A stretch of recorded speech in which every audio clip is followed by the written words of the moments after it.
On abortion, while I do disagree that life begins at the literal birth of a child, I also disagree it begins at the conception or early in the birth. Not because I hate children and love murder, but because the evidence is not overwhelmingly compelling on a factual or emotional basis for me. And I believe the same thing about my friends who are both pro and anti-abortion.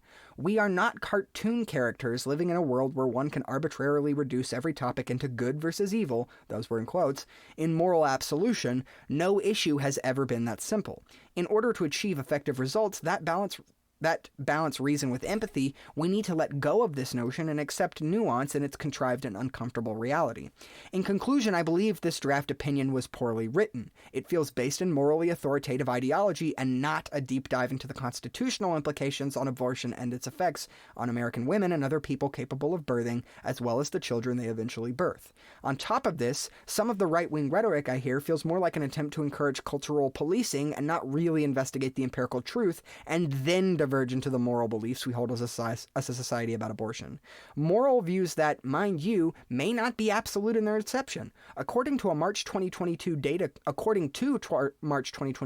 collected by the Pew Research Center, quote, nearly 1 in 5 U.S. adults say that abortion should be legal in all cases with no exception. That's 19%. Fewer, that's 8%, say abortion should be illegal in every case without exception. By contrast, 71% either say it should be mostly legal or mostly illegal, or say there are exceptions to their blanket support for or opposition to legal abortion.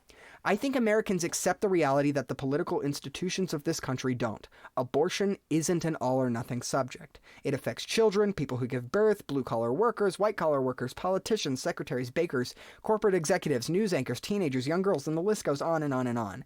And the conclusions we draw, like mine, are not perfect or absolutely fitting to the facts collected by experts or the subject experiences of other people.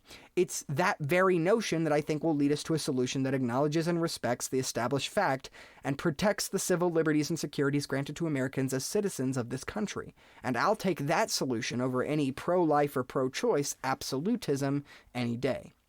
Point being, this issue about this draft opinion is ginormous with these massive moving parts.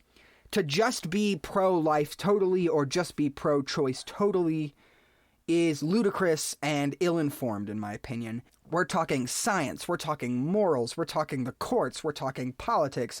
This issue is the most controversial because it's so big and it's got so many moving parts and it impacts so many people.